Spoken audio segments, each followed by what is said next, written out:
pas le retour ici. C'est noir. C'est là pour il y a rien. Même la télé.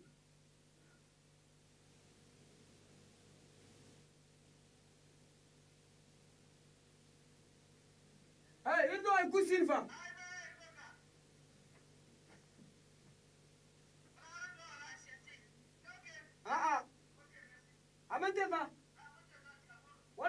Toi, directement, je veux me voir.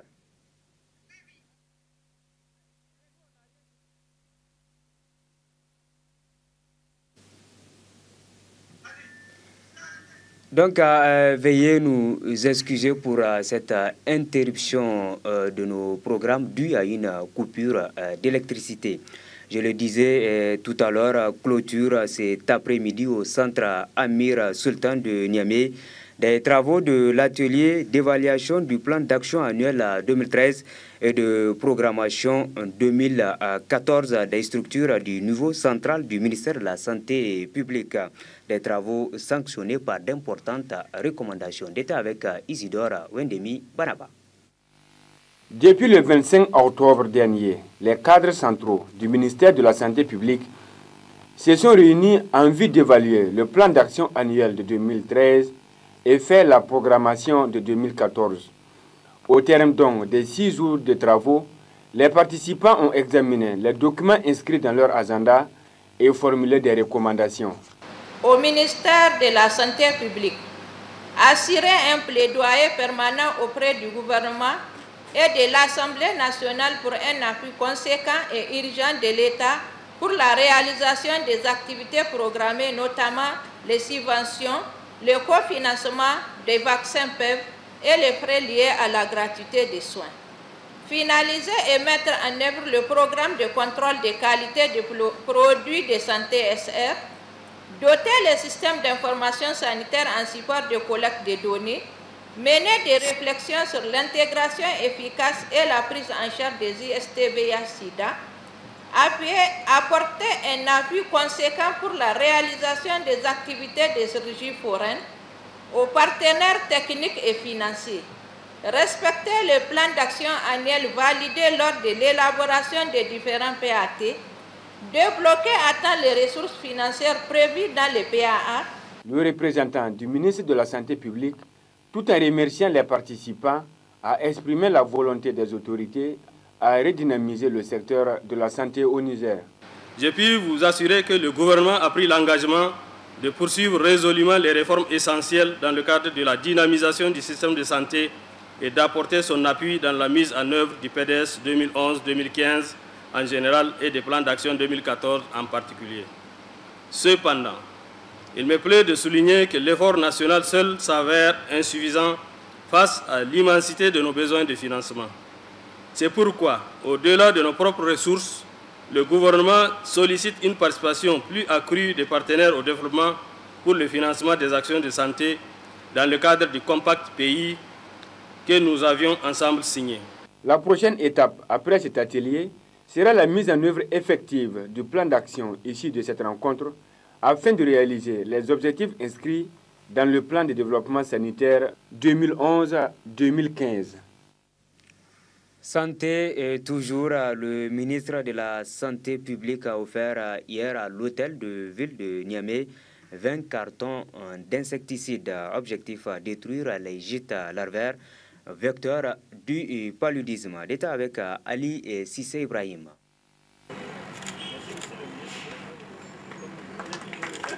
Seront composés de 20 cartons d'insecticides 10 000 d'une valeur de 15 millions de francs CFA offerts par le ministère de la Santé publique à l'hôtel de ville vient renforcer la lutte contre le paludisme à travers la destruction des gîtes larvaires vecteurs de la maladie. Pour le président du conseil de ville de Niamey par intérim, Oumarou Ibrahim, ce dont fait par le ministère de la Santé contribuera d'une manière significative à la lutte contre les moustiques dans la ville de Niamey. C'est important donc vient à point nommé quand on sait que le paludisme constitue l'une des maladies endémiques de Niamey, ce qui influe sur les capacités de production de nos habitants et conséquemment sur le développement socio-économique local.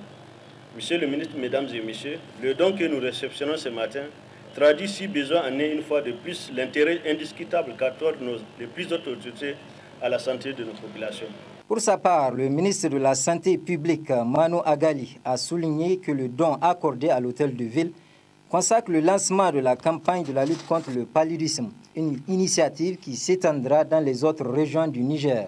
Ces dons qui concernent l'ensemble du pays. Nous commençons par la région de Niamey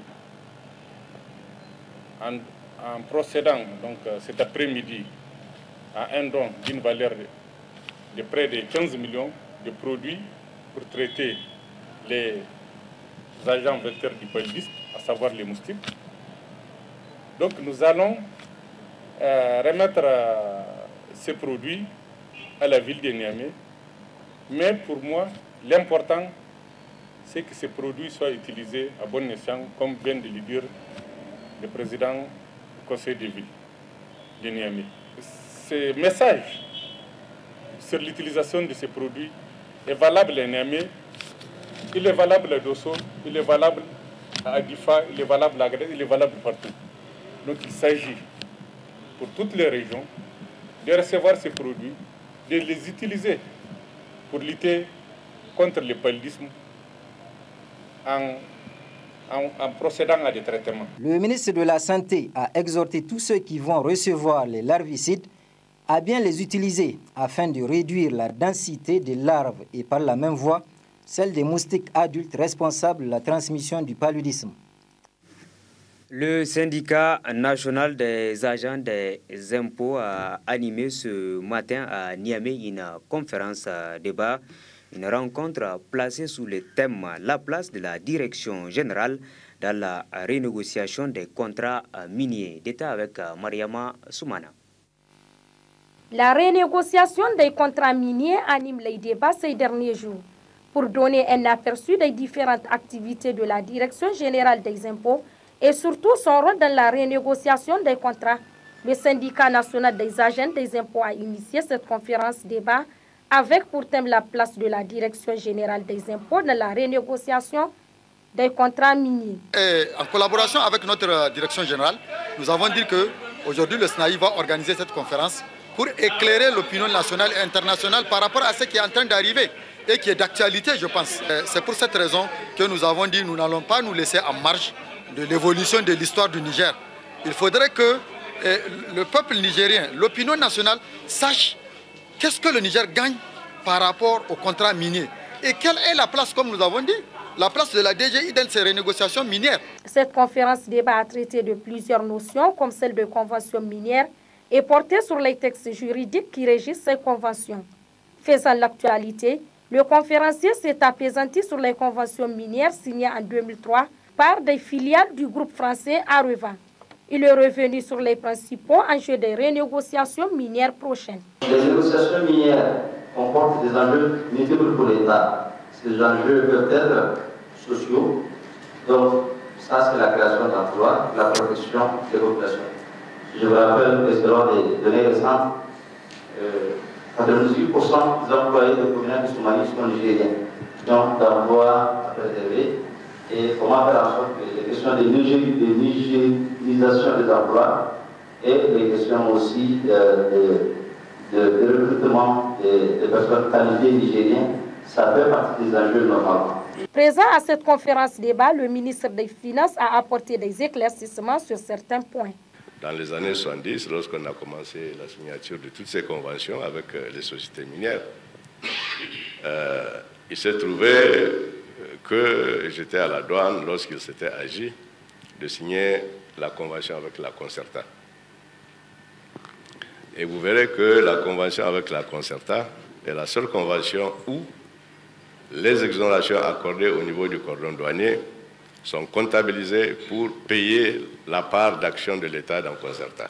La renégociation des contrats entre Areva et l'État du Niger doit être transparente. Le gouvernement espère augmenter ses recettes fiscales et obtenir du groupe français des engagements en termes d'investissement, notamment dans les infrastructures. Cette conférence débat permettra de trouver les moyens adéquats pour que la Direction générale des impôts et le ministère des Finances soient pleinement impliqués dans cette renégociation. Autre aspect de ce journal, la cérémonie officielle de remise des clés d'une classe ce matin au jardin d'enfants du village de Losugungu, construite par le Lions Club Niamey et Lantana.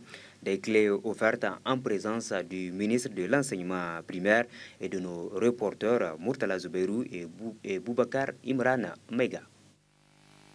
Destiné aux élèves du jardin d'enfants de Losugungu, c'est donc composé de tables-bancs, chaises, armoires et autres fournitures scolaires du Lions Club Niamey Lantana vise à permettre aux enfants âgés de 5 à 6 ans qui se présentent pour la première fois aux portes de l'école d'avoir la chance d'étudier dans de bonnes conditions afin de finir leur cursus scolaire. Pour appuyer l'école nigérienne en général, le représentant du Lions Club Niamey Lantana appelle les partenaires à soutenir le secteur éducatif. Notre plaidoyer auprès de nos partenaires, dont la FONSAT, qui sans aucune hésitation a accepté de nous accompagner, a eu comme premier résultat la présente cérémonie. Cependant, notre plaidoyer se poursuit et j'ai l'honneur de vous informer, monsieur le représentant de madame le ministre, monsieur les membres du conseil d'administration, mesdames et messieurs les invités, honorables invités, donc qu'une requête a été transmise à des amis Lyon, donc des clubs de la Finlande. Ces clubs semblent être intéressés par ce projet à court et moyen terme et qui consiste à la construction d'autres classes en matériaux définitifs. Construite en matériaux définitifs par le Lions Club Niamey Lantana, cette classe a été équipée par la Fondation Salou Jubo, symbole donc de l'attachement de cette fondation au développement de l'éducation. Le don que nous faisons aujourd'hui, d'une valeur de 3 millions, cette contribution, aussi modeste soit-elle, n'est pas moins importante, aussi bien sur le plan physique que sur le plan pratique. En effet, si nous avons ciblé une école maternelle, ce n'est pas par hasard. Parce qu'on sait que l'avenir d'un pays réside dans ses enfants, et en particulier ses enfants instruits. Donc il n'y a pas de meilleur investissement dans l'avenir que l'éducation, et nous encourageons les partenaires, d'autres partenaires, à nous emboîter le pas. La fondation, j'en profite pour le dire, est ouverte à toutes les bonnes volontés qui veulent faire avancer le pays. Faut-il le souligner, ce don intervient suite à l'appel lancé par le chef du village de Losugungu préoccupé par les conditions dans lesquelles étudient les enfants. Tous émus, le chef du village de Losugungu, la directrice du jardin d'enfants, le président de l'association des parents d'élèves ainsi que les enfants ont exprimé leur joie et leur gratitude à l'endroit du Lions Club Niamey Lantana et la Fondation Salou Jubo pour ce don qui, souligne-t-il, sera utilisé à bon escient. La campagne agricole 2013 semble être déficitaire dans plusieurs localités du pays. C'est le cas notamment du village de Baga, situé dans la région de Tawa. Détail dans ce reportage signé Asman Amadou, RTD et Tawa. Chez les cultivateurs dans plusieurs localités de la région de Tawa, plus précisément dans les villages et hameaux, on trouve ce genre de modèle de construction en banco qui porte le nom du grenier en Hausa et Zarma, respectivement Hirewa et Barma, a pour objectif de conserver à long terme les fruits de la récolte, surtout les milles et le sorgho, lors des grandes productions dans les années où la terre était fertile et l'histoire du changement climatique ne perturbe pas la connaissance des paysans sur la question de la saison hivernale. Cette année, la récolte n'a pas donné un bon résultat selon les cultivateurs du village de Baga, dans la commune rurale de Bombay. Ces greniers vont rester vides après la récolte. Cette année, dans notre localité, la récolte n'a pas été bonne. La cause principale de ce mauvais rendement, c'est l'insuffisance de la pluie. Chez nous, la pluie s'est arrêtée lorsque nos semences étaient au stade de floraison. Les greniers qui ont pour objectif de conserver les milles sont vides. Cette méthode traditionnelle d'utilisation de greniers comme moyen de conservation des fruits de nos récoltes, nous l'avons hérité de nos grands-parents. Cette année, nous n'avons pas eu de quoi mettre dans les greniers. Les greniers sont construits pour protéger et conserver à long terme nos aliments. Pour combler ce manque, nous voulons faire des cultures irriguées conformément à l'initiative 3N. Malheureusement, les moyens nous font défaut. Dans le passé, c'est le nombre important des nouvelles constructions des greniers pendant la récolte dans les champs et aux alentours du village qui définit la production.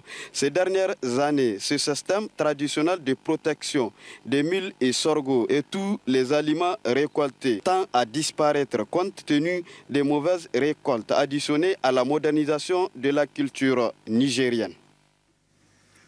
Conférence de presse suivie de l'inauguration hier à Niamey d'une succursale du groupe Attijari Wafa, banque à travers la CBAO au Sénégal, un groupe bancaire présent dans 13 pays de l'Afrique qui s'installe au Niger dans le but d'offrir des services innovants dans le secteur bancaire. D'État avec la télévision Dunia.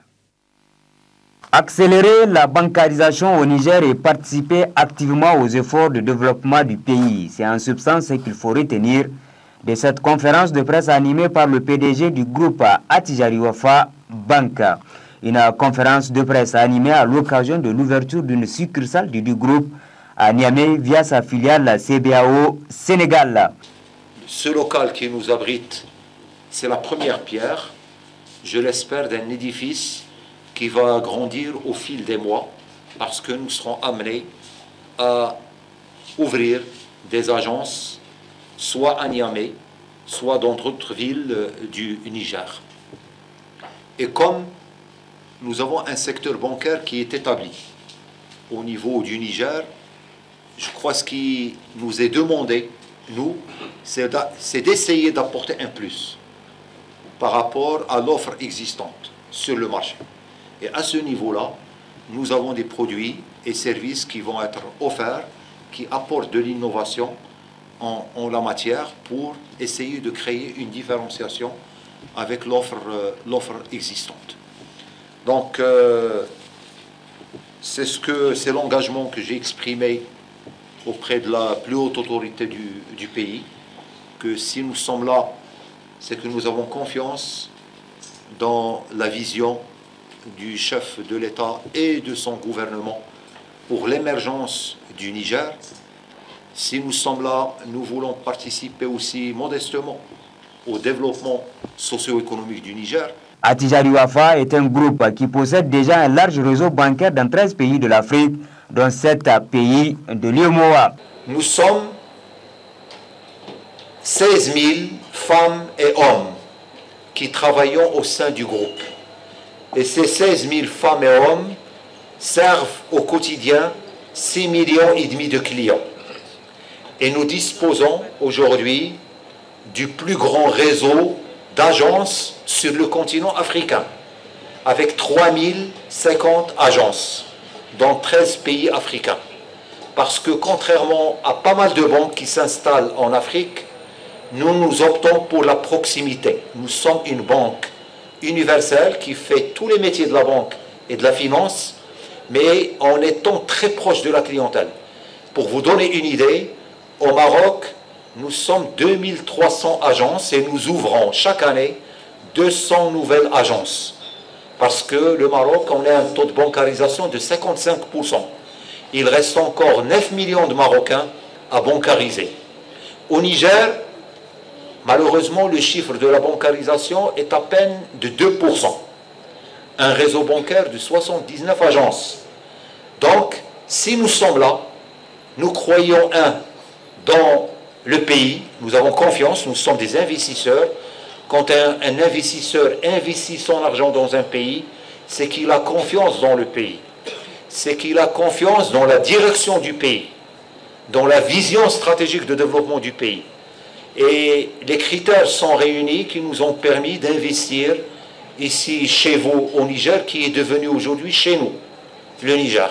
C'est un pays frère. Présent dans 23 pays à l'échelle planétaire et symbole d'une coopération sur-sud, Attijari Wafa s'installe désormais au Niger pour booster le taux de bancarisation qui est relativement faible et offrir de nouveaux services innovants dans le secteur bancaire. Dernier aspect de ce journal, l'équipe nationale de handball va participer au tournoi international de Ouagadougou du 4 au 10 novembre prochain. À cet effet, la Fédération nigérienne de handball a animé un point de presse afin d'informer le public sur les préparatifs de cette rencontre. Précision avec Damana Abdoulaye. Donner plus de compétition aux handballeurs nigériens en leur offrant l'occasion de jauger leur niveau à ceux des joueurs de la sous-région. Voilà entre autres les objectifs visés à travers la participation de l'équipe nationale de handball au tournoi de Ouagadougou. Ce tournoi qui regroupera les équipes des zones 2 et 3 de l'Afrique accueillera 12 équipes de la sous-région. Cette participation du Niger à ce tournoi international a été rendue possible grâce aux efforts du ministère des Sports, des sociétés étatiques, mais aussi de quelques bonnes volontés. Le ministre du tutelle de la jeunesse et du sport nous a aidés comme pas possible. Vraiment, s'il y a une médaille d'honneur à attribuer, nous n'hésiterons pas à lui attribuer ça. Parce qu'il n'a, même à 2h13, il s'est décarcassé pour que ce regroupement puisse avoir lieu et que tous les moyens nécessaires puissent être mis à notre disposition. L'objectif, c'est la préparation d'une coupe internationale au Niger dans 2 ans. Et si on veut que cette compétition se passe au Niger, il faudra bien qu'on fasse des efforts aussi pour participer aux différentes compétitions internationales. Aujourd'hui, on peut dire que l'équipe est vraiment dans les conditions, parce que comme on vous l'a dit précédemment, nous avons eu les moyens. Donc tout se passe vraiment à merveille et on espère aussi que notre équipe est satisfaite de nous. On gère nos joueurs de l'intérieur comme les joueurs qui sont ici. Ils ont fait le déplacement, nous avons pris en charge leur déplacement et nous prenons en charge tout ce qui les concerne étant ici puisqu'ils sont sous notre responsabilité. Marquant de sa présence sur le terrain d'entraînement, le ministre des Sports a exhorté nos ambassadeurs à un comportement digne en terre burkinabé. En dehors du jeu, c'est un pays que vous représentez. C'est 17 millions de Nigériens que vous représentez. Si vous avez accepté de les représenter, c'est parce que vous pensez pouvoir supporter cette charge. Et je viens ici au nom du président de la République, Alhaji Issoufou Mahamadou, pour vous dire que il compte beaucoup sur la participation des sportifs dans les compétitions internationales.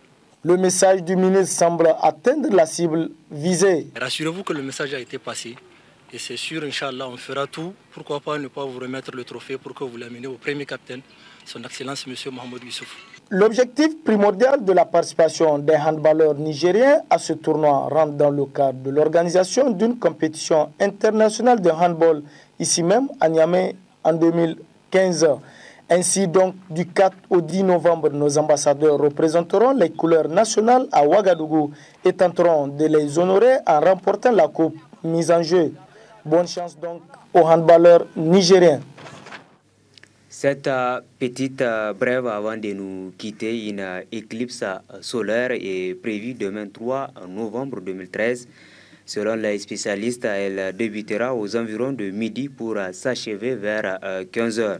NB, il est déconseillé de regarder cette éclipse en protection des verres spéciaux au risque d'endommager la rétine des yeux.